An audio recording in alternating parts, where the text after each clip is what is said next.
Let me wish very best to Gavelier Ryan for delivering his P2 speech. Over to you, Gavelier of the day. Thank you, Gavelier But Rishi. not only. Now, over to you, Gavelier Rayan. Okay. I hope you ace your speech. Thank you.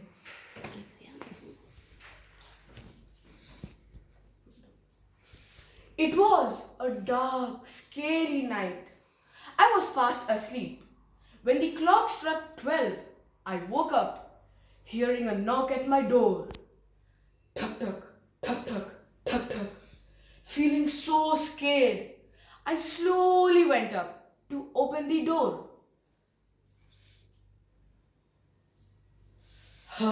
It was my father and brother singing happy birthday. Hooray! It was my birthday. My little brother slowly came to me and said, Bro, you've turned 13. You're a teenager now. Wow! Without knowing what it is, I stepped into my teenage.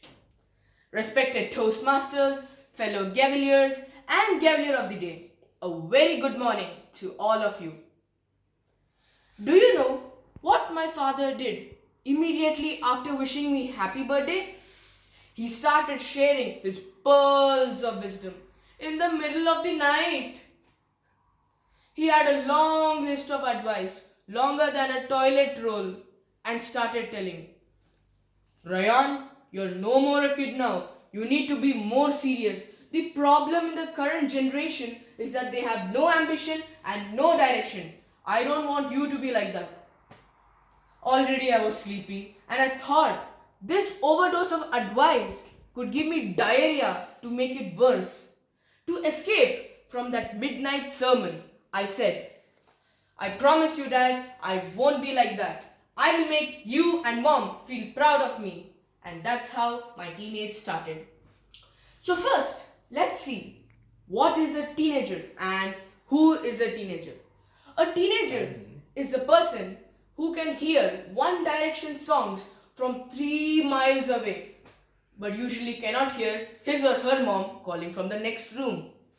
A teenager is a person who likes only 2 kinds of music, loud and very loud.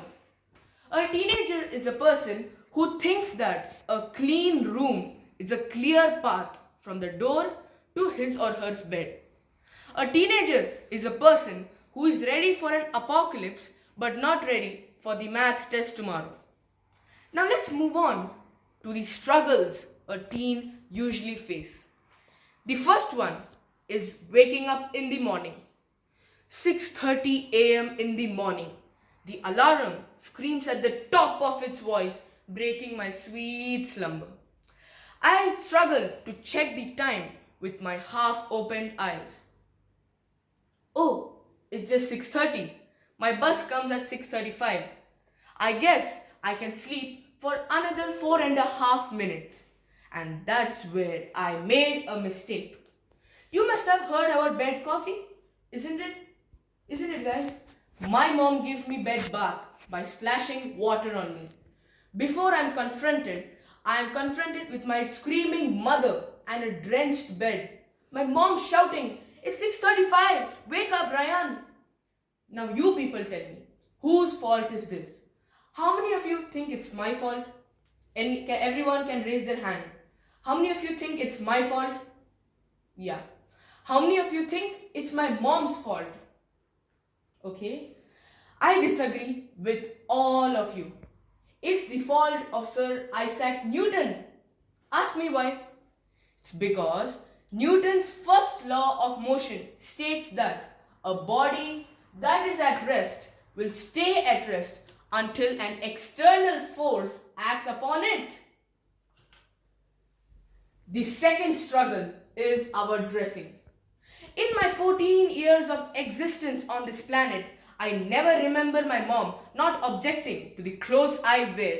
For instance, today I walk up to my parents and I'm like, Mom, Dad, I have a speech today, so what do I wear? My mom's like, you can wear a shirt and jeans, you will look gorgeous. Then my dad pops in, no. Gavel Club, formal event. You need to wear a suit. Then the World War III starts. By the end of it, I was so confused that I ended up wearing a suit and jeans. The third struggle is comparisons. Every teenager has to admit it. One time or the other, you might have heard this. Son, you only got 95%. Look at Mr. Sharma's son. He got 96 and a half. Son, why do you wake up so late? Look at Mr. Sharma's son. He's up at 6 a.m. Son, why do you have just 2 legs? Donkey has 4. But on a serious note, parents should stop comparing their children with others. Every child is unique of its own. Disclaimer. The purpose of my speech was not to offend anyone present. I'm standing and I'm saying what I'm saying because I know my dad is not going to beat me in front of anyone, in front of my audience. The fourth struggle is responsibilities. Then comes peer pressure, competition among others, and at last, teenage stress. Stress is common among teenagers. It can be due to homeworks, it can be due to exams, hormonal stress, mood swings, etc. Academic stress is a mental distress with respect to some anticipated frustration associated with academic failure or even unawareness to the possibility of such failure. Okay, and now here are some tips for helping teens to cope up with stress. Number 1, get some sleep. Number 2, focus on your strengths. Number 3, engage in physical activity. Number 4, do things that make you happy. Number 5, talk to someone who can help you to manage stress. So guys, do not take stress. Successful people, they do not go through pain, they grow through the pain. Spare a thought on that, guys. I would like to conclude my speech by saying, let your dreams be bigger than your fears, your actions louder than your words, and your faith stronger than your feelings. Thank you.